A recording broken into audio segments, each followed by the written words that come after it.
आइए अपने अपने साथ ग्रंथ सामने विराजमान रखें। यदि ग्रंथ ना हो तो अन्य कोई जिनवाणी रखे। रिकॉर्डिंग भी जो सुन रहे हैं वो यहाँ वहाँ चप्पल पहन के ना सुने। सावधान। नमो अरिहंताणम, नमो सिद्धाणम, नमो आयर्याणम, नमो वज्झायाणम, नमो लोये सव्वसाहूणम। तज्जयति परञ्ज्योतिः समं समस्तैरनन्तपर्यायैः। दर्पणतल इव सकला प्रतिफलति पदार्थमालिका यत्र। जय श्री आचार्य अमृतचंद्र देव की जय हो। श्री पुरुषार्थ सिद्धियोपाय ग्रंथ की जय हो। पंच परमेष्टि भगवंतों की जय हो। अपनी चर्चा चल रही थी श्री पुरुषार्थ सिद्धियोपाय ग्रंथ को आधार बना करके, और रात्रि भोजन में होने वाले अनेक प्रकार की हिंसा की चर्चा करी। उसके बाद दिग्व्रत का पालन क्यों करना चाहिए, तो हमने देखा था कि दिग्व्रत लेने से उसके बाहर के समस्त आरंभ, उसके बाहर में होने वाले विषय कषायों से हम साइकोलॉजिकली भी निवृत्त हो जाते हैं। और हमको उस चीज की दोष में जो अनुमोदना का पाप लग रहा था उस क्षेत्र के बाहर का, उस क्षेत्र के बाहर संबंधी सब प्रकार के पापों का त्याग भी हमारा हो जाता है। और दिग्व्रत लेने के बाद मान लेते हैं कि देश भर के क्षेत्र में दिग्व्रत लिया हो, पर हमको पता है कि अब 4 महीने चौमासा है, आने जाने में ट्रैवल करने से दोष लगता है। अष्टमी चतुर्दशी के दिन भी ट्रैवल करने से, बाइक गाड़ी में बैठने से अनेक जीवों की, त्रस जीवों की हिंसा होती है। ये सोच करके कि हाँ, आज के दिन या इस हफ्ते या इन 8 दिन में अथवा ये 4 महीने इस क्षेत्र के बाहर नहीं जाऊं, और उसके बाहर के लोगों से, उसके बाहर की न्यूज से कोई रिश्ता नाता नहीं रखा। तो ऐसा करने से दो फायदे होते हैं। एक तो उस संबंधी हमारे मन में जो विचार आ रहे होते हैं वो भी अपने आप समाप्त हो जाते हैं साइकोलॉजिकली। और दूसरा, यदि हमको सूतक पातक भी यदि उसके बाहर का कुछ हो तो नहीं लगता है, तो हम फ्रीली जिनवाणी का अभ्यास कर सकते हैं। हमको जिनवाणी के अभ्यास करने में कोई बाधा नहीं आती है। और जो पाप से बचना होता है वो तो हो ही जाता है। तो इस प्रकार से अपने आप को धर्म मार्ग में सन्नद्ध करने के ये अच्छे हेतु है। देश रक्षा सर एक बार ये दिया सूतक था, और पातक वाला एक बार दोबारा बताएंगे? ये समझ में नहीं आया कि सूतक और पातक क्यों नहीं लगता।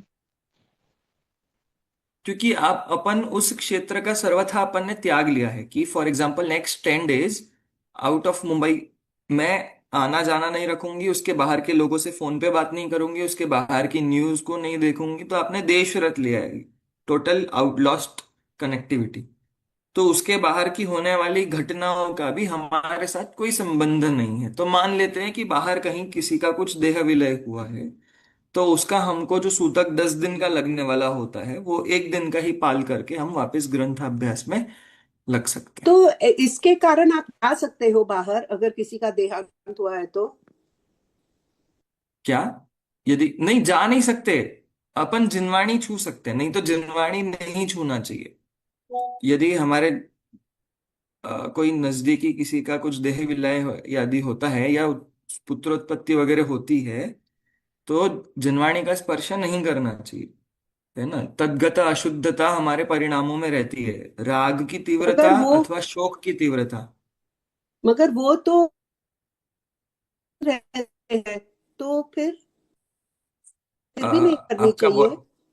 आपका वॉइस कट हो रहा है क्या? यदि वो तो दूर है हमारे से, मतलब कि नहीं, अगर वो मुंबई में है और आप कहीं पे मध्य प्रदेश में है, तो भी आपको वो लगता है कि आपको वो नहीं करने का। लगता ही है। यदि हमारे वो परिवार आदि के अंग है तो वो उसका पाप जो है, मतलब उस संबंधी सूतक पातक जो है हमको लगता ही है।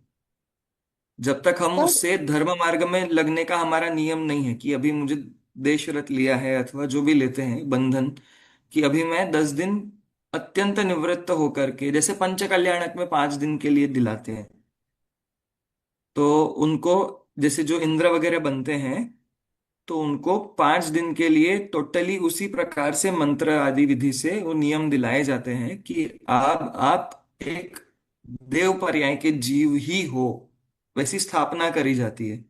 इसीलिए वो फिर बाल तीर्थंकर को ले जा करके जन्माभिषेक कराते हैं। तो उससे क्या होता है कि उसके जीवन में कुछ भी घटे, मनुष्य पर्याय संबंधित कुछ भी हो, उससे टोटली उसका कोई नाता नहीं होता है।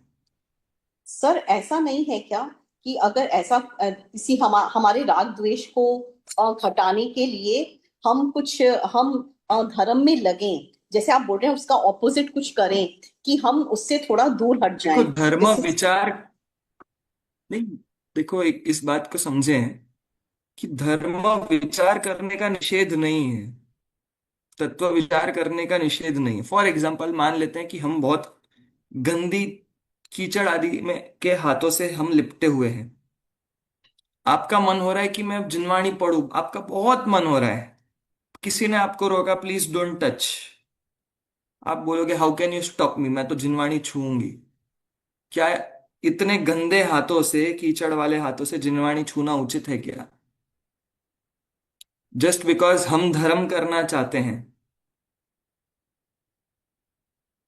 तो बोले कि नहीं, तो जब शारीरिक अशुद्धि, अगर जो शरीर हमारा नहीं है उसकी अशुद्धि भी नॉट अलाउड है, तो हमारी जो मानसिक अशुद्धि हुई है उसके रहते रहते इन सब चीजों का निषेध रहता है। What you can do is, हाथ कीचड़ के हैं तो आंख बंद करके तत्व विचार करो, कोई आपको रोकेगा नहीं।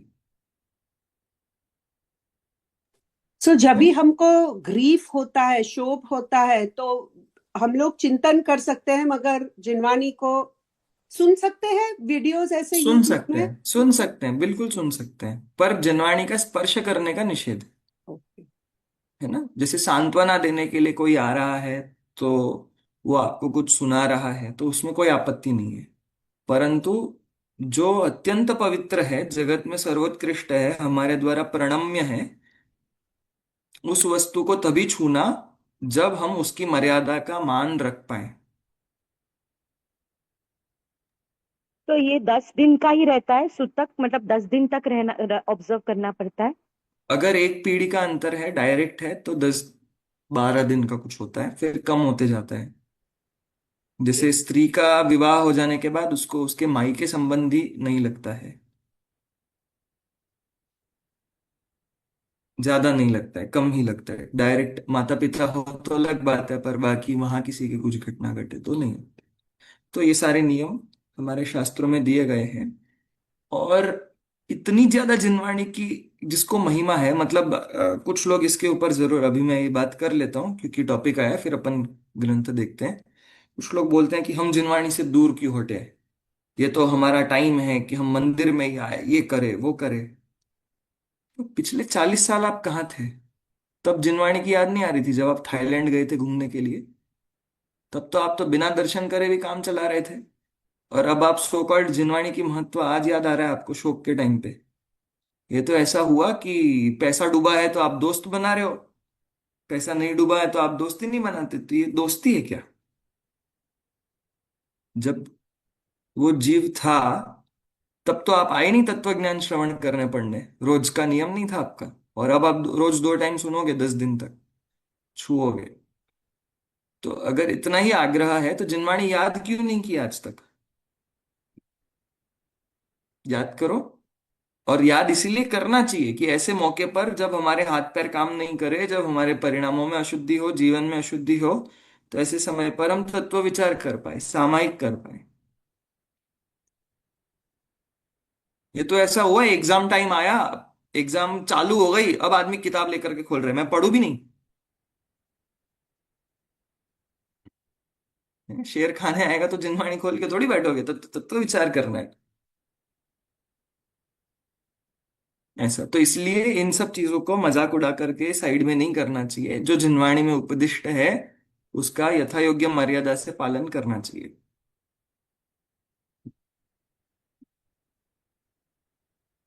चल तो इस प्रकार से बताया कि उस संबंधी हिंसा विशेष का भी परिवार हो जाता है, इसलिए वो जीव कैसा बन जाता है मति, उसके परिणामों में विमलता आ जाती है। ये हमने चर्चा करी थी कि परिणाम उसके बड़े निर्मल होते हैं, विशुद्ध होते हैं, वो तत्व ज्ञान ग्रहण करने के लायक परिणाम होते हैं। उसमें हमको जो तत्व ज्ञान की बात है वो अच्छी लगती है। नहीं तो कषाय में कोई धर्म का उपदेश देगा तो हम उसको भी बोलते हैं कि तू ज्ञान मत दे। ऐसा बोल करके बेकार में जिनवाणी का और अपमान कर देते हैं। तो ऐसे जीवों को जिनवाणी सुनाना भी नहीं।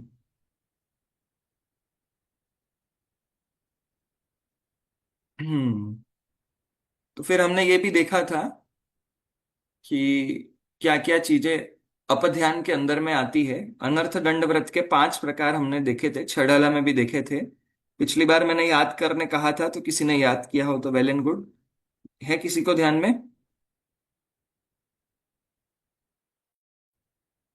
हिंसादान, दुष्श्रुति, पापोपदेश, प्रमादचर्या और अपध्यान जो सामने है ना? तो ये सब व्यर्थ में अनर्थ दंड है ये सब। और इन अनर्थ दंड से हमको विरति होना जरूरी है। अनर्थ मतलब बिना प्रयोजन, और दंड मतलब पाप। बिना प्रयोजन के हमारे जीवन में बहुत पाप हो रहा है। तो उसमें सबसे पहला ये बताया था, पापर्धि जय पराजय संग संगर परदार गमन चौर्याद्या, इन सब विषयों में न कदाचन अपि चिंत्या, ये कभी भी चिंतन करने योग्य नहीं है। तो ये सब अपन ने देखा था। तो शिकार के बारे में, जय के बारे में, पराजय के बारे में, युद्ध के बारे में, परस्त्री गमन, चोरी, दूसरे जीवों के इसका ये हुआ उसका वो हुआ, ये वो। जबरदस्ती क्यों सोच रहे हो इन सब के बारे में? आपको सोचना है तो किसी गाथा के बारे में सोचो ना। आचार्य भगवंत कम से कम 25-30 हजार गाथाएं हैं अभी। तो इतना सब कुछ है सोचने के लिए, और आपको वही मिली बातें। नहीं नहीं नहीं, हम तो बस सोच रहे थे। क्यों? तो इसको बोलते हैं फ्री में अपने आर्त रौद्र ध्यान करना, और अपने परिणामों को जिनवाणी और तत्व विचार से दूर लेके जाना। तो ये इसीलिए अपध्यान नाम का, अनर्थ दंड नाम का ये पाप है, और इसलिए इससे विरति जीव को लेना चाहिए। अब अपन आगे मेन जो सर पापोपदेश के अधर एक हाँ क्वेश्चन है कि दिस ना, ये जो सब ये एन्यूमरेट किया है ना, जो अपध्यान है, वो ऐसे लग रहा है जैसे 7 व्यसन और 5 पाप की बात हो रही है। बिल्कुल, तो जहां भी पाप के स्थान हैं वे सभी। अपध्यान मतलब खराब विचार, खराब चीजों में हमारा ध्यान जाना। अपने मन के ध्यान, अच्छा ध्यान होता है और एक अप ध्यान होता है। अप मतलब बुरा, बुरे चीजों में मन को एकाग्र करना, वो सब सोचते रहना, है ना। जय पराजय, प्रॉफिट लॉस। हम्म। तो जो श्रावक, जो गृहस्थ होते हैं, उनको भी 7 व्यसन छोड़ने का है, और जो श्रावक है उनको, उन्होंने तो व्रत ही लिया है कि मैं ये नहीं करूंगा, ऐसे। नहीं, साथ व्यसन नहीं करने वाली बात नहीं है। उनके बारे में सोचना नहीं। दिमाग में, चिंतन में हम लोग सोचते रहते हैं कि इसने ये कर दिया, अरे इनका बेटा था ना, उसने तो पता ही ये किया वो किया, अरे इनकी छोड़ो इनका। तो हम इन सब के बारे में सोच रहे हैं। फिर अथवा ऐसा भी सोचना कि मैं हम यहाँ घूमने जाएंगे, ये करेंगे वो करेंगे। तो ये सब प्रकार से अपध्यान है। सर ये भी अपध्यान में ही आएगा ना, जैसे हमारी किसी से लड़ाई हो जाती है लेकिन हम बाद में अगले दिन या 4 घंटे बाद बस बार सोचते कि बार हम उसके ये कह बारे में देते, सोच रहे, वो बिल्कुल। कह देते, वो सब भी अपध्यान में ही हाँ आएगा। हाँ हाँ, बिल्कुल। पुराने जितने परद्रव्य का परिणमन दिमाग में याद है, इसीलिए है क्योंकि छोटे दादा जो थे हुकुमचंद जी भारी, जब हमको पढ़ाते थे तो एक बात जरूर प्रवचनों में बोलते थे कि देखो, ज्ञान का क्षयोक्षम इतना मिला है, अब इसमें तुम क्या भरते हो ये तुम्हारा पुरुषार्थ है। जैसे पेन ड्राइव में एक होता है ना डेटा, 16 GB डेटा है। तो अगर आप किसी फालतू की चीज को जगह दे रहे हो, इसका मतलब आपने इसमें जिनवाणी की जगह कम कर दी, स्पेस खा गए ना आप। तो इसका फल क्या मिलेगा? खुद ही सोच लो। तो इसलिए अपध्यान रूपी अनर्थ दंड हमारे चित्त में नहीं होना चाहिए। जिसको जिसको जो करना था कर गया, जो परिणमन द्रव्य का होना था हो गया। तत्व विचार का अभ्यास करो, और कुछ नहीं तो जिनवाणी गाथा स्तुति वंदना, इसलिए तो सब आवश्यक बनाए हैं सारे। और कुछ नहीं तो सामायिक करो, सब बदल बदल करके एक ही चीज करा रहे हैं, सब आत्म ध्यान करा रहे हैं, चाहे पूजा हो चाहे स्वाध्याय हो। एक्चुअली नहीं चाहते हुए भी अपन के दिमाग में बातें घूमती रहती हैं और सोचते रहते हैं। इसीलिए अपने आप को षट आवश्यकों में जोड़ करके रखना, फिर आप चाह करके भी नहीं सोच पाओगे उन सब के बारे में। सर टाइम ऑटोमेटिकली इन्वेस्ट होता है। आप एग्जाम होगा ना आपका जब 5 घंटे, तब आप सोचो आपके पड़ोस के बारे में, आप आंसर ढूंढने में इतने व्यस्त रहोगे कि नहीं समझ में आएगा। सर इधर ये बात हुई ना, तो वो मन के प्रवृत्ति की बात हुई है, तो मन के प्रवृत्ति की बात को उपयोग के साथ कैसे समझने का? मन की प्रवृत्ति को उपयोग के साथ कैसे समझना, मतलब प्रश्न नहीं समझ में आया। हाँ, तो हम हमेशा कहते हैं ना, उपयोग पर में गया तो हम ये सब करेंगे, ये अपध्यान होगा हमारा। मगर हम्म उपयोग स्व में जाता है तो हम आत्मा का ही चिंतन करेंगे। मगर उसमें भी जो ये पर में जा रहे हैं, उसमें हम जो थिंकिंग करते हैं वो तो मन से करते हैं ना, क्षयोक्षम ज्ञान से करते हैं वो। हम्म तो उनको कैसे जुड़ने का कि मन तो पुद्गल है और ज्ञान तो आत्मा है, तो उनकी दोनों की रिलेशनशिप ऐसे कैसी है? निमित्त नैमित्तिक संबंध है। अच्छा, आत्मा मन से कब विचार कर पाता है? नहीं मन करना से किन चाहिए। बातों का विचार करता है? जिनका उनको पूर्व में स्मरण है। आत्मा को जिन बातों का ज्ञान है उन्हीं का विचार कर सकता है। जिन बातों का आत्मा को ज्ञान नहीं है उन बातों का विचार कर सकता है क्या? नहीं कर सकता। नहीं करता है। तो मन की जो प्रवृत्ति है वो भी आत्मा के क्षयोक्षम के निमित्त से, हाँ। उनको जो प्राप्त क्षयोक्षम है ज्ञान का, उसके निमित्त से ही उतना प्रवृत्ति कर सकते। ज्ञान के जैसे क्षयोक्षम हमारे से ये हो रहा है। Got it. निमित्त हाँ, नैमित्तिक। ज्ञान को 6 प्रकार का क्षयोक्षम है ना। स्पर्शन इंद्रिय संबंधी, रसनेन्द्रिय संबंधी, वर्णेन्द्रिय। चक्रवर्ती को वर्णेन्द्रिय का 47,000 योजन का क्षेपशम है। हमको 10 फुट का भी क्षेपशम मुश्किल से है ठीक से दिखने का। ऐसा कहा जाता है ना, 25 सेंटीमीटर तक ही आंख क्लियर देखती है, ऐसा। तो चक्रवर्ती कितना क्लियर देख सकता है? तो 47,000 योजन तक, 47,000 योजन। हमारा अलग क्षेपशम है। ऐसे ही मन का क्षेपशम होता है। गणधरों को मन संबंधी क्षेपशम का जो शक्ति है वो अनंत शक्ति है। गणधरों को श्रुत ज्ञान के अंदर, क्योंकि उनको बीज पद बुद्धि रहती है। 4 रिद्धियां होती हैं गणधरों विशेष।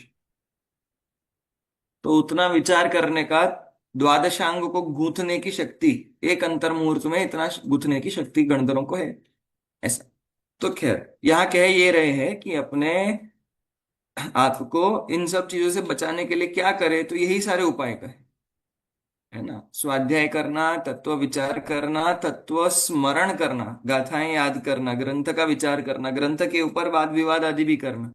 आत्मा में लग सकते हो तो बेस्ट, नहीं लग रहे हो तो ये सब 50 प्रकार के उपाय में से किसी भी लगो। पर व्यर्थ के परद्रव्य में राग द्वेष के विचार में लगने का तो कोई ऑप्शन नहीं है। बेकार है वो, तो उससे कोई लाभ नहीं है।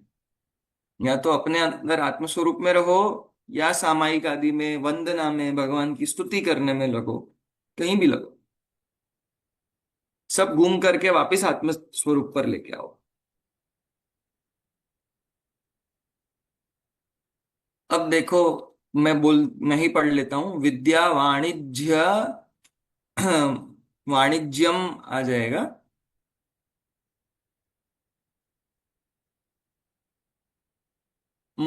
मशी भी आ जाएगा। विद्या वाणिज्य मशी कृषि सेवा शिल्प जीविनाम पुंसाम पापोपदेश दानम कदाचिदपि नैव वक्तव्यम।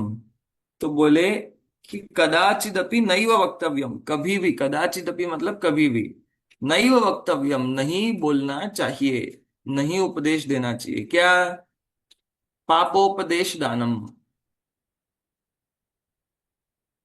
ऐसा ऐसा मुंह से हमारे वचन नहीं निकलना चाहिए जिसके निमित्त से आगे जाकर के कोई और पाप करे। हमने किसी को बोला, अरे एक काम करो, तुम ये वाली खेती चालू कर दो। क्यों बोलना जरूरी था आपको? आप क्यों बोलना जरूरी था? आप ये बोलो कि इस ग्रंथ का स्वाध्याय चालू कर, वो कर, वो कर। अब जबरदस्ती, अब वो उसमें लगा रहेगा, लगा रहेगा, लगा रहेगा। अब उसमें जितना आपने क्या किया, पापोपदेश। हम किसी को बोल देते यहाँ घूम के जरूर आ जाना, ये जरूर करना, ये बनवा लो, तुम्हारे घर में ये बनवा दो, तो ये वाली चीज बना दो। घर को एक काम करो, एक कमरा और बना दो। अब उसकी खुदाई खुदाई ये वो, आप उसमें निमित्त बन रहे हैं, कर्ता नहीं बन रहे हैं, पर निमित्त बनने का भी उतना ही दोष है। सर तो इधर अनुमोदना की बात चल रही है ना फिर? डेफिनेटली अनुमोदना और कारित, कृत कारित और अनुमोदना होते हैं ना। तो अनुमोदना तो कर ही रहे, खुद करवा रहे हैं ना। आप प्रेरणा दे रहे हैं किसी को कि ये करो, तो इसलिए तो बोल रहे सर हैं कि इन इसमें सब बन। जो हम इसमें अपने बच्चों को प्रेरणा देते हैं और हम अपने बच्चों को कहते हैं पढ़ाई के लिए या जो भी है, तो वो भी आएगा या मतलब किसी नहीं, दूसरे उनको के लिए ही पढ़ाई आएगा? करो बोलना अलग बात है, जैसे और उनको नौकरी के लिए जीवन ही में प्रेरित बहुत बार करते ये हैं कि भाई। उपदेश देना। हम्म। उनके जीवन में आप सोचो, कुंद कुंद भगवान की माता ने क्या उपदेश दिया होगा बचपन से। वो मुनिराज तो जब नगर में आए थे, वो तो उस दिन की बात है, पर उस दिन के पहले क्या मतलब, व्यक्ति तैयार भी तो होना चाहिए कि पता चले ऐसे ही खेलता फिरता बच्चा मम्मी पापा करते करते अचानक दीक्षा के भाव थोड़ी ले आएगा। तो वास्तव में तो एकमात्र आत्म कल्याण की ही प्रेरणा देनी चाहिए, बाकी चीजें तो उनके लेखे जोखे में जो है सो है। ये तो हमारी आदत बन गई है कि शरीर का ध्यान रख, क्यों नहीं रखता, ये नहीं रखता, वो नहीं रखता, तो उसको भी ये उपदेश मिल जाता है कि मुझे शरीर का ध्यान रख। पर जो जैन नहीं है वो तो ये सब बातें नहीं समझेंगे ना, उनके लिए तो दूसरी बातें ही करनी होंगी। उनका क्या करे अब, नहीं है उनके पुण्य का उदय सुनने का। अनेक भव धारण करे, तत्व के पास भी पहुंचे। जैन नहीं है उनको छोड़ो, जो जैन है और नहीं सुन रहे हैं उनका क्या। जो जैन है वो भी सुनना नहीं चाहते। सही बात। तो नहीं, नहीं है तो 15, 20, 40, 50, 100 साल के लिए पंचेंद्रिय पर्याय मिली थी। अब 20, 40, 50, 1000 करोड़ वर्ष देखते रहो क्या होगा उनका। ये तो मैं 50,000 करोड़ वर्ष बोलना पड़ता है, असंख्यात अनंत काल, वापिस पता नहीं कब जिनागम की प्राप्ति हो।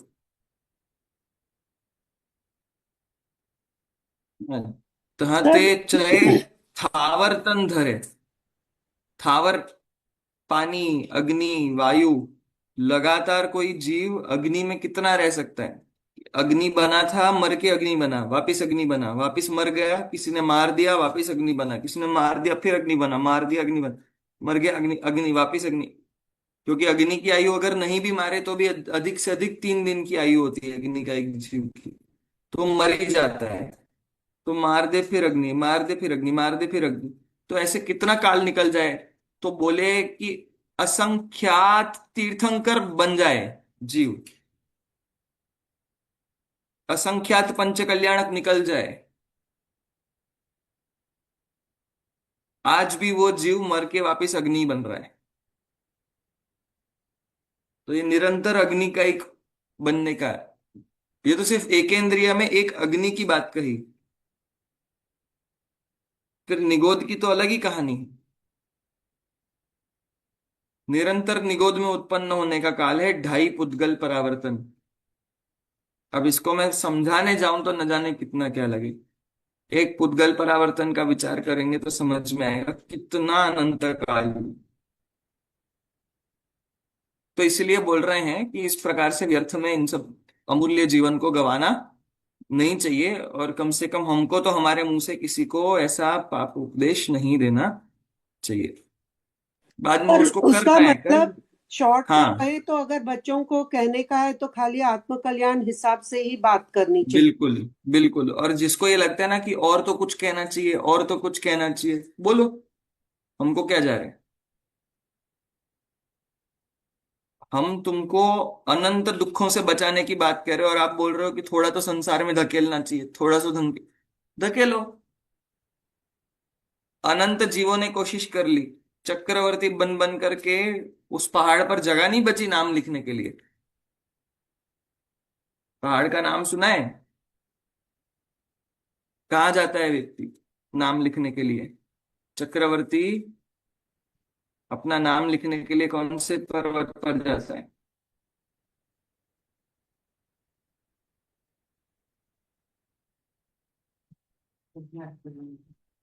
सबकी जबान पर अटक गया है, सर सोच के याद आना नहीं है, नेक्स्ट सैटरडे। सर याद नहीं याद नहीं है। आ रहा, पता है लेकिन याद नहीं आ रहा। हाँ, देखो ऐसे ही तत्व विचार में दिमाग चलेगा तो बाकी विचार नहीं आएंगे। अब सोच के आना अगले हफ्ते। हम्म। हम्म। नहीं बता होगा तो फिर मैं बता दूंगा। चलो।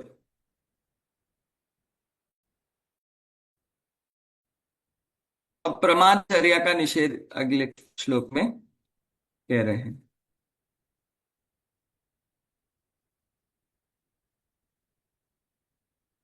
भूखनन वृक्ष मोट्टन षड्वलदलनाम्बुसेचनादीनि निष्कारणं न कुर्यात् दलफलकुसुमोच्चयानपि च। तो बोल रहे हैं कि कुछ चीजें हम लोग प्रमाद में कर जाते हैं। तो प्रमाद के दो तीन अर्थ होते हैं। एक तो होता है आलस, दूसरा अर्थ होता है राग और द्वेष।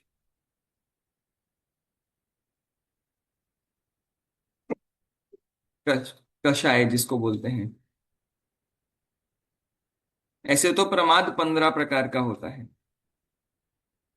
परंतु ऊपर ऊपर से अगर देखा जाए तो राग, फिर एक कषाय जिसको आलस बोलते हैं, और विषयासक्ति।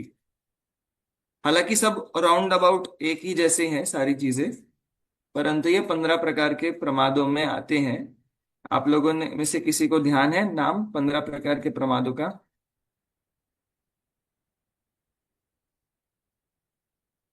सर देखो, याद नहीं है, तत्वार्थ सूत्र में पढ़ा था। चलो। तो 4 प्रकार की विकथा, 4 प्रकार के कषाय, 5 प्रकार के इंद्रिय विषयों में प्रवृत्ति। कितने हो गए? 13। 13। और एक स्नेह और एक निद्रा। इस प्रकार से 15 प्रकार के प्रमाद बताए। तो यही है कि प्रमादचर्या नहीं करनी चाहिए। क्या क्या नहीं करना चाहिए? तो भू मतलब होता है पृथ्वी, भू खनन। तो जबरदस्ती कुछ काम नहीं है आपको, और तो भी आपने क्या कर दिया, बस प्रमाद के चक्कर में, बस मन कर रहा था तो पृथ्वी को खनन करने लग गए, यहाँ तोड़वा कर काम करते अपन ये बनवा देते, क्यों बनाना है, बस ऐसे ही। तो आप तोड़ोगे, मारोगे, हथौड़ा पीटोगे तो वो पृथ्वी का एक जीवन का घात होगा कि नहीं होगा? कि नहीं हो रहा है? पुद्गल है सिर्फ। दीवार टूटेगी, ये टूटेगा, वो लगेगा, वो करेगा, तो सब होगा कि नहीं होगा? फिर वृक्ष मोट्टन। फिर पता चले ये पेड़ यहाँ से हटा देते हैं, यहाँ पर ये वाला पेड़ लगा लेते हैं, वहां पर ये कर देते हैं, वहां पर वो कर देते हैं। तुम एक पेड़ हटाओगे तो एक पेड़ एक जीव नहीं होता है। एक पेड़ मतलब कम से कम एक पेड़ का इतना 1 सेंटीमीटर का हिस्सा ले लो, कोई भी हिस्सा ले लो, टहनी, पत्ता, कुछ भी ले लो, 1 सेंटीमीटर जितने हिस्से में कम से कम हजारों लाख कोड़ा कोड़ी जीव होंगे।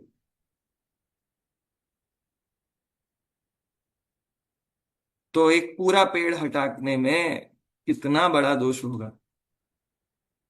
बस लग रहा है कि अब हमको थोड़ी सर्दी में धूप मिल जाए, इस चक्कर में कितने जीवों का घात कर दिया एक बार में। करते रहते हैं, तो ये दोष हमसे नहीं होना चाहिए। सर, आ, हाँ जो गृहस्थ होते हैं उनको भी एकेंद्रिय जीव की हिंसा का पाप लगता है, अगर कल्प कल्प कल्प कल्पित है तो। अनवांटेड दोष, देखो, दोष तो जो करे उसको लगेगा, सबको ही लगता है। तो गृहस्थों को भी लगता है, अलाउड है ऐसा जो बोला जाता है। तो पहली बात तो जरूरत से ज्यादा एकेंद्रिय जीवों का घात तो किसी को ही अलाउड नहीं है, अलाउड ही नहीं है पहले तो। और जो अलाउड है उसका भी दोष नहीं लगता ऐसा नहीं है, उसका दोष तो लगता ही है। मान लो गृहस्थ को 1 टाइम भोजन करना अलाउड है, 2 टाइम भोजन करना अलाउड है, तो वो 2 टाइम में पाप नहीं लगेगा क्या? वो तो लगने ही वाला है। परंतु जितना अलाउड है उसके बाहर का जो पाप है उसका तो अतिशय जो दोष कहा गया है, और इतना कम से कम उसके लिए बोल दिया गया है कि इतना तो चलो। तो इस प्रकार से अलाउ करना, इसका मतलब तो ये है कि उन्होंने एक मर्यादा बना के दिखाई कि कम से कम इतना तो तुम पालन करना ही तुमको चाहिए। उससे इतनी हिंसा करके कहाँ जाओगे भाई, क्यों करना है इतना हिंसा? तो राग द्वेष पुष्ट होते हैं उससे, और कुछ नहीं होता है, शरीर में आसक्ति बढ़ती जाती है जितना मन करेगा। तो आरंभी हिंसा में भी हमको एक्सेसिव नहीं होनी चाहिए, ऐसे ही। हाँ हाँ बिल्कुल बिल्कुल, है ना। तो त्रस हिंसा को त्याग वृथा था वर्ण संहारे, इसके लिए जो लाइन है यही है। छेड़ाला में क्या लाइन है? त्रस हिंसा को त्याग, प्रॉपरली, त्रस हिंसा को तो पूर्ण त्याग लेकर के, और वृथा थावर न संहारे, व्यर्थ में किसी स्थावर जीव की हिंसा नहीं करे। ठीक है। और पाप उपदेश के लिए लिखा है, देय न सो उपदेश होय अघ वनज कृषिते, ऐसा उपदेश नहीं दे जिससे अनेक प्रकार के पाप हिंसा आदि हो सकता हो, ऐसा उपदेश नहीं दे, है ना। तो छड़ाला भी अपन पढ़ते चलेंगे, अगर पढ़ी है आप लोगों ने, ध्यान होगा थोड़े बहुत तो उसको आप देखते चलेंगे तो आपको ये सारा विषय चौथी ढाल से ये पूरा विषय आपको मिलता रहेगा।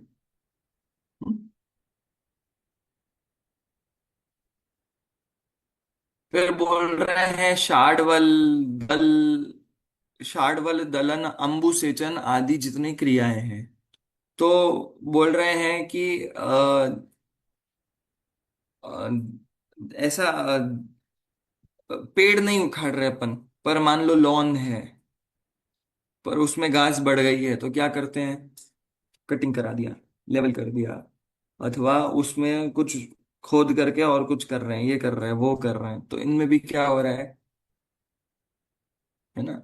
और फिर अम्बु सेचन मतलब पानी वगैरह सींचना, पानी डालना, तो कितना, तो उसका भी विचार करना। एक तो अनछना पानी डाल देते हैं लोग, और फिर वो प्लांट, क्या बोलते हैं, घर में कौन सी बना रहे हैं, पूरे प्लांट्स बना करके ये करना है वो करना है, तो उसके लिए भी इतना पानी वगैरह डालोगे। तो अनवांटेड ये सब ज्यादा उगाने का, ये करने का वो करने का भी हमारे चित्त में उपयोग नहीं होना। ये सारी चीजें आचार्य भगवंत ने उनके समय में लिखी है।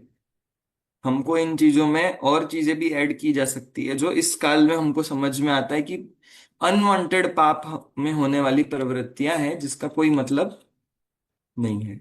जिस महान एक इंद्रिय जीवों की, जैसे लाइट पंखा चालू रखना, पानी चलाना, पहले तो जाकर के कुएं में जाकर के भर के लाते थे तो उतना ही पानी दिन भर में यूज करते थे, अब नल में आ गया तो पता नहीं भरते जा रहे। तो ये नल का पानी ही बेकार चीज है, पर अब कम से कम ले रहे हैं तो उसका भी एक दिन भर की मर्यादा लेनी चाहिए कि इतना लीटर से ज्यादा पानी मुझे एक दिन में नहीं लेना है। अब अगर यूज हो गया तो खत्म, अब यूज मत करो। और अगर वो लिमिट पूरी हो गई है, इंटरनेट डेटा पूरा होने के बाद यूज नहीं करते ना, ऐसे ही एक कम से कम एक लिमिट तो होनी चाहिए, नहीं तो अनलिमिटेड पानी, लाइट, पंखा, सब भयंकर जीवों की हिंसा चलती जा रही है। तो निष्कारणम न कुर्यात, बिना कारण तो बिल्कुल, मतलब कारण मतलब ऐसा नहीं कि तुम्हारे मन में कुछ भी कारण बोल दो। निष्कारणम मतलब वास्तव में कोई कारण नहीं हो, जब तक रियली इंपॉर्टेंट नहीं हो उसको बोलते, तब तक नहीं करना, है ना। नहीं तो बोले कि मुझे तो मन हो रहा था, तो ये कोई कारण नहीं है, है ना। नहीं तो कोई इसका अर्थ कर ले कि देखो मेरे पास कारण है ये पाप करने का, इसलिए मैं कर सकता हूं। ऐसा नहीं, निष्कारणम न कुर्यात मतलब until and unless it is not very important, जब तक बहुत ज्यादा जरूरी नहीं लगे तब तक इनका, ये सब प्रकार की हिंसा व्यक्ति को नहीं करना चाहिए। तो और भी चीजें हैं, दल फल कुसुम उच्चयन। उच्चयन मतलब कलेक्शन। तो कोई फूल तोड़ रहा है, कोई फल तोड़ रहा है, आपके घर पे नींबू का पेड़ लगाए, ले लगाए तोड़े, अजवाइन रखी तोड़ दी, तुलसी लगी तोड़ दी, नीम रखा तोड़ दी। अरे तोड़ा मतलब इतने सारे जीव है उसके अंदर, इतने हजारों जीवों को तोड़ दिया ऐसे ही। हाँ बस मन कर रहा था आज दो चार। सर, आप कह रहे हो एक नींबू तोड़ने में बहुत सारे जीव है? हाँ, एक नींबू एक जीव नहीं है, एक टमाटर एक जीव नहीं है। प्रत्येक वनस्पति का एक जीव की शरीर की अवगाहना, साइज इज वेरी स्मॉल। इतना छोटा शरीर होता है प्रत्येक वनस्पति का, एक जीव का, कि एक टमाटर करोड़ों शरीरों का एक कलेक्शन है। करोड़ बोल रहा हूं मैं, असंख्यात है वास्तव में। एक टमाटर मतलब असंख्यात जीव और खाना।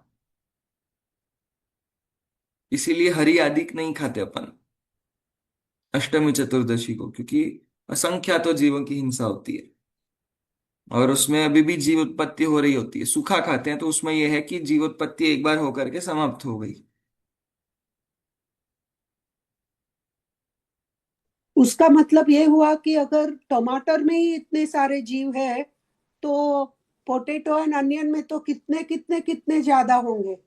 आप 3 काल में जितने टमाटर खा सकते हो, उसमें जितने जीव नहीं मरेंगे, उससे ज्यादा जीव एक समय में खाए हुए आलू की एक पिंच में ज्यादा जीव मरेंगे। क्योंकि उसमें इतने जीव है कि तीनों लोकों के जितने जीव राशि है, पूरे नरक भर में जितने जीव है, पूरे देवलोक में जितने जीव है, पूरी तिर्यंत समाज में जितने जीव है, पूरे संसार राशि में जितने जीव है, उनको एक तरफ रख दो और निगोद के एक शरीर के अंदर जीवों को गिनो। सिद्ध राशि को भी एक तरफ ले जाओ, पूरे 3 काल के सिद्धों को भी एक तरफ ले जाओ, उससे भी अनंत गुना जीव एक आलू के अंदर, एक छोटे से शरीर के अंदर उससे ज्यादा जीव है। अदरक में भी उतने ही। तो फिर हल्दी में भी होंगे और नमक में हाँ भी है होगा, हिंग भी है तो खाते हैं। बिल्कुल। पहले के जमाने के लोगों की से अगर आप मिलेंगे, जो सोले का खाते हैं, उन लोगों को हल्दी सौंठ नहीं चलती। अभी दवाई के नाम पर जो अलाउ कर दिया गया था, स्वाद के नाम पर हमने चालू कर दिया उसको।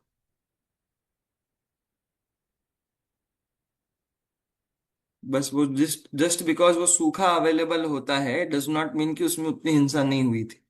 कंपैरेटिवली थोड़ा कम मान लो। आलू जितना दोष तो नहीं है देखो, क्योंकि उसमें तो निरंतर बनते हैं। इनमें इतना है कि निरंतर नहीं बन रहे, सूखने के बाद जीव समाप्त हो गए। पर इससे वो कोई ये वैलिड रीजन नहीं कि वो टमाटर जितना अवेलेबल सही है। मतलब लौकी टमाटर ककड़ी खाना अलग लेवल का दोष है, और हल्दी आदि खाना तो और अलग लेवल का दोष है, ज्यादा ही है हल्दी सौंठ खाना। तो जस्ट बिकॉज हम भी खाते हैं तो बहुत बार हमको लगता है कि हम उसको हाँ हाँ हाँ, क्या करते हैं उसको, अरे तो इतना तो चलता है। ऐसा नहीं करना चाहिए। जो दोष है उसको दोष रूप से ही कहना चाहिए। अगर हमारे जीवन में है तो इसका मतलब ये थोड़ी है कि वो जस्ट बिकॉज हम कर रहे हैं तो इट इज फाइन।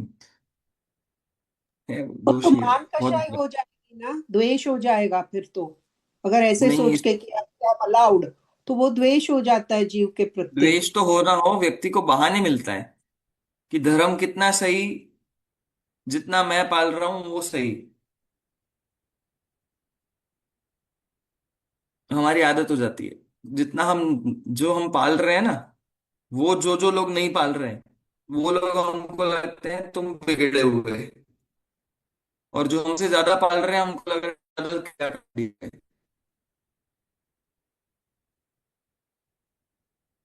सर वो लास्ट वर्ड सुनाई नहीं दिया, ये जो आदत हो जाती है। ज्यादा करते हैं वो। वो हमको ढोंगी या क्रियाकांडी लगते हैं। फॉर एग्जाम्पल, हम लोग एकासन व्रत उपवास नहीं करते हैं। किसी ने बोला आज अष्टमी है, मेरा एकासन है या उपवास है या व्रत है, क्या ये सब करने में लगे हो, तो वो क्रियाकांड लगेगा। जो ज्यादा पालन कर रहा है, हरी नहीं खाता है, जो 4 महीने मास में हरी, अरे क्या पत्ती नहीं खाते हैं लोग, क्या हो जाएगा उससे पत्ती नहीं खाने से, वहां वो लगेगा। और जितना हम पालन कर रहे हैं उतना अगर सामने वाला नहीं कर रहा होता है तो हमको वो पापी लगेगा।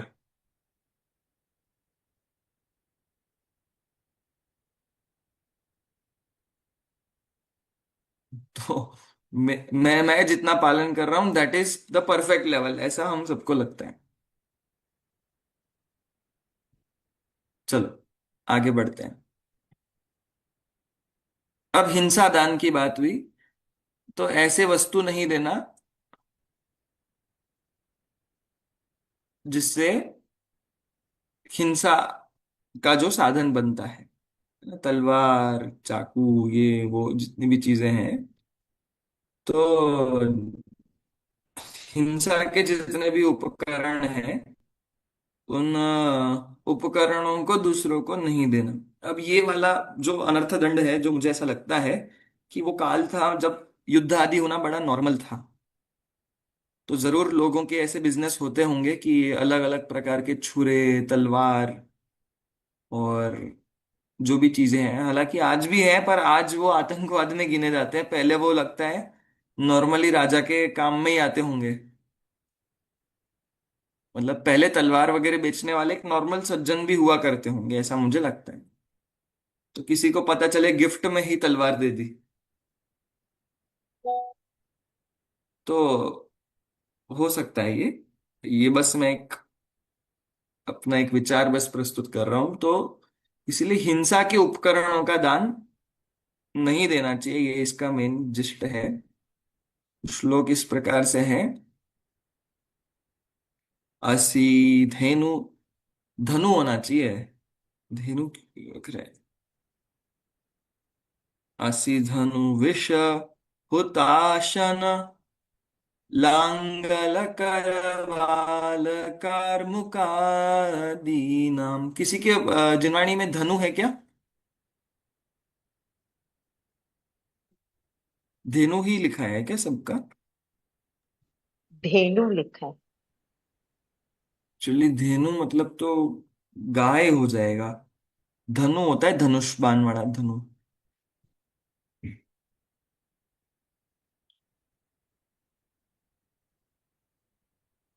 सर अन्वयार्थ में भी धेनु ही लिखा है। बट उसका कोई मीनिंग नहीं लिखा है। असी मतलब तलवार होता है, एंड देन सीधा उन्होंने विष लिख दिया है। असी का अर्थ भी उन्होंने छुरी कर दिया तलवार की जगह, एंड देन सीधा विष लिख दिया। धेनु का कोई मीनिंग नहीं किया इन्होंने।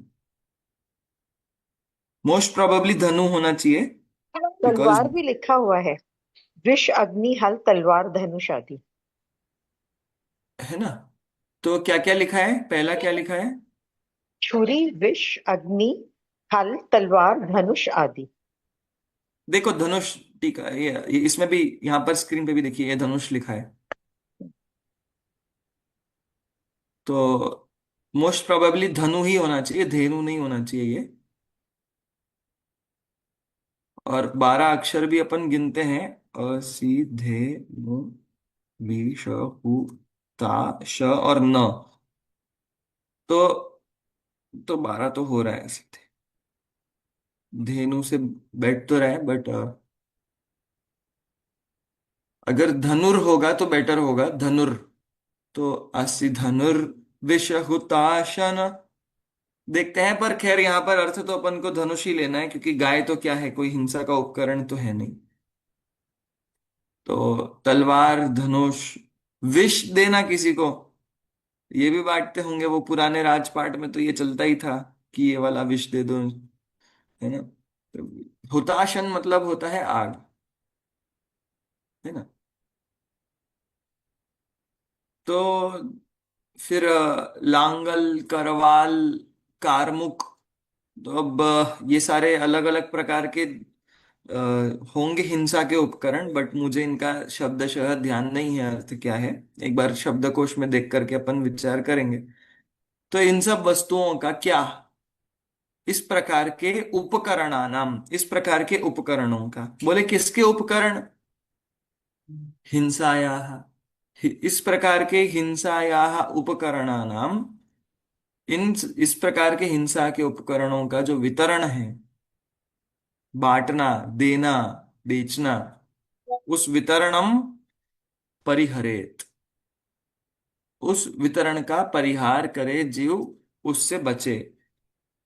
बोले कैसे बचे, यत्नात्, लास्ट में वर्ड लिखा है यत्नात्, यत्न से मतलब प्रयत्न पूर्वक, बिल्कुल उसका विचार करते हुए इस प्रकार के चीजों से हमको बचना चाहिए। आगे बढ़ते हैं। दुःश्रुति में, श्रुति का अर्थ होता है सुनना, और दुहु मतलब खराब। खराब चीजों का श्रवण करना भी बड़ा पाप है। बोले मैं तो बस सुन ही रहा था कि इधर उधर के गाने, यहाँ वहां की कहानियां।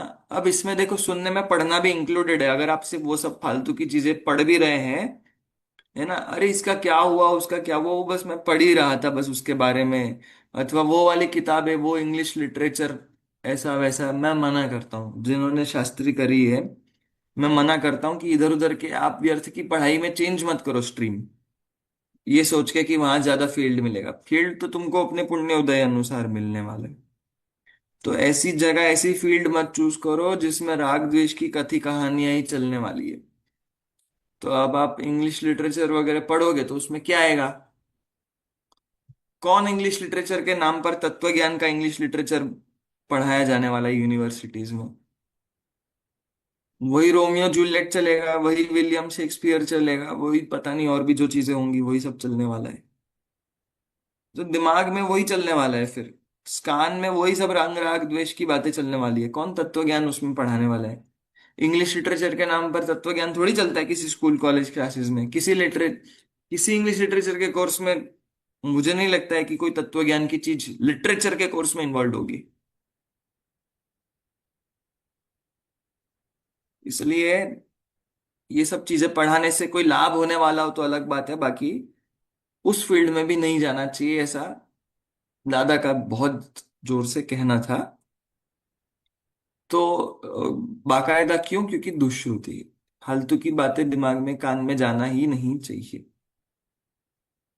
तो बोल रहे हैं, तो इसलिए इस प्रकार के गानों का सुनना, देखना, करना, तो उसको उसको भी हमको अवॉइड करना चाहिए। तो रागादि वर्धनानाम, दुष्ट कथानाम, अबोध बहुलानाम न कदाचन कुर्वीत, श्रवणार्जन शिक्षण आदि। देखो, श्रवण के साथ क्या क्या ले लिया, श्रवण, अर्जन, अर्जन मतलब ग्रहण करना, और शिक्षण, शिक्षण मतलब पढ़ना, पढ़ाना, सब कुछ, शिक्षण आदि चीजें न कदाचन कुर्वीत, नहीं कभी भी मत करना। क्या क्या मत, किसका श्रवण, किसका अर्जन, किसका शिक्षण, तो बोले रागादि वर्धनानाम, जो रागादि को बढ़ाने वाली चीजें हैं।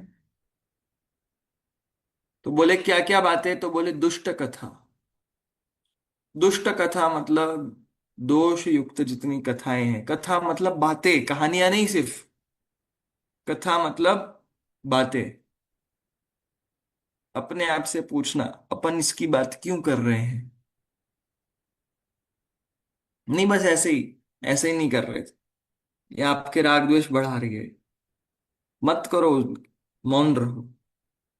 तो वो बातें करना, और कैसी बातें करना, दुष्ट कथा, दुष्ट मतलब राग द्वेष वाली कथाएं करना, विकथाएं करना।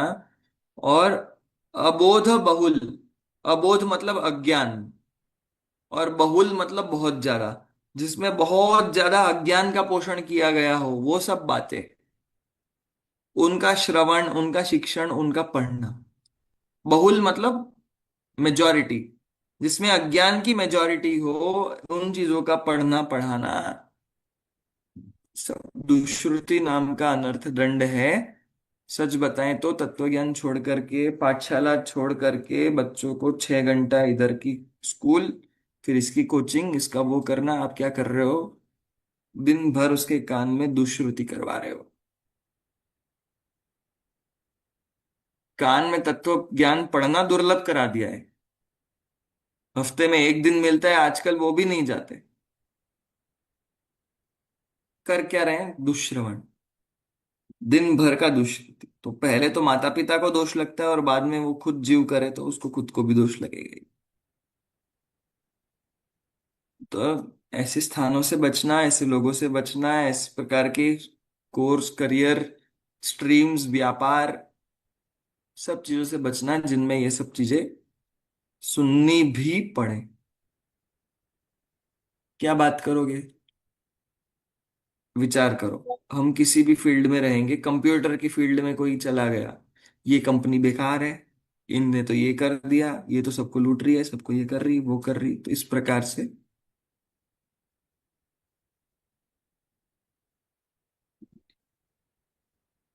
तो इस प्रकार से दुष्श्रुति से भी हमको बचना चाहिए। एक अंतिम श्लोक देख लेते हैं। 5 प्रकार के अनर्थ दंड का त्याग बता दिया। अब यहां से जुए का त्याग करने का वर्णन कर रहे हैं। तो सर्वानर्थ प्रथमम मथनम शौचस्य सद्ममायायाः दूरात् परिहरणीयम चौर्य असत्यास्पदम द्यूतम। बोले द्यूत क्या चीज है, इसका विवरण देखो किन शब्दों में कर रहे हैं। कि बोले सर्व अनर्थ प्रथमम, दुनिया भर के अनर्थों की लाइन लगाई जाए, और सबसे बड़ा अनर्थ को अगर आगे लाया जाए, तो नंबर 1 पे अगर कोई खड़ा होगा तो उसका नाम है द्यूत, जुआ। कि बाकी सब अनर्थ तो भाई 2 नंबर पे है, 3 नंबर पे है, परंतु दुनिया भर के अनर्थों में सबसे बड़ा अनर्थ है द्यूत। और बताया क्या है, तो बोल रहे हैं सद्म माया यहाँ, दुनिया मायाचारी का अगर घर बनाया जाए, तो मायाचारी करने का घर सबसे बड़ा है जुआ, क्योंकि उसमें मायाचारी किए बिना, छल किए बिना आदमी जुए में जीतेगा नहीं।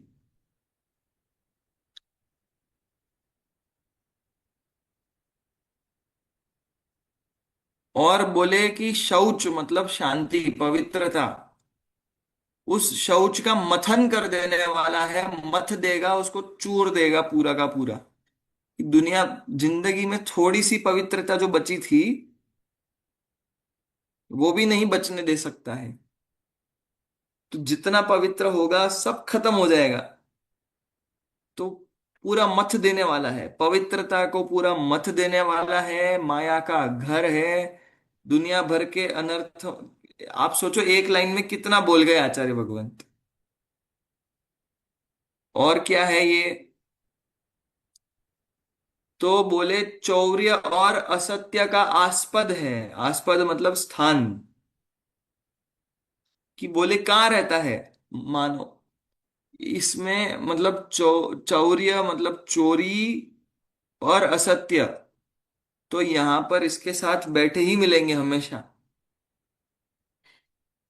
ये बिल्कुल उसका ही स्थान है। इसलिए ये द्यूत कभी भी जीवन में नहीं करना चाहिए। अब अगली बार मुझे याद दिलाना। हालांकि मैं छेड़ना नहीं चाहता उस टॉपिक पर मैं शेयर बाजार की बात जरूर बोलना चाहूंगा। अब अपना अपने हिसाब से समझ लेना। अब लगाते हैं लोग तर्क, बोलते हैं it is calculation, it is ये, इट इज वो। खुद से ही पूछ लेना भाई, हमसे मत लड़ो। खुद से ही पूछ लेना क्या है ये, है ना। नहीं लगता है तो मत लगाओ, फिर क्या है। हम्म, पर दूरात परिहरणीयम, दूर से ही इसका त्याग कर देना चाहिए। इस प्रकार से द्यूत के त्याग का वर्णन भी यहाँ पर आचार्य भगवंत ने किया, शेष चर्चा की।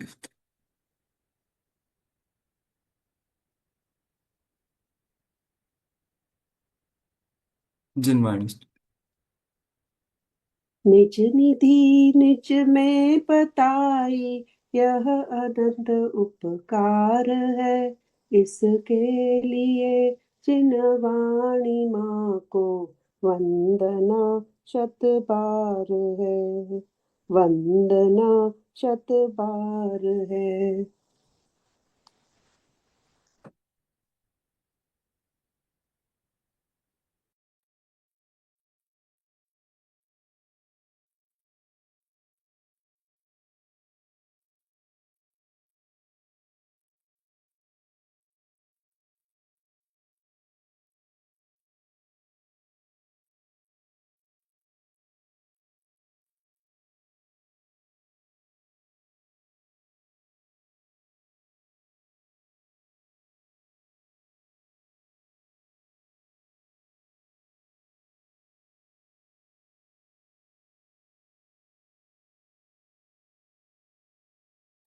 बोलो जय जय द्वादश अंगमयी जिनवाणी माता माता की। की जय।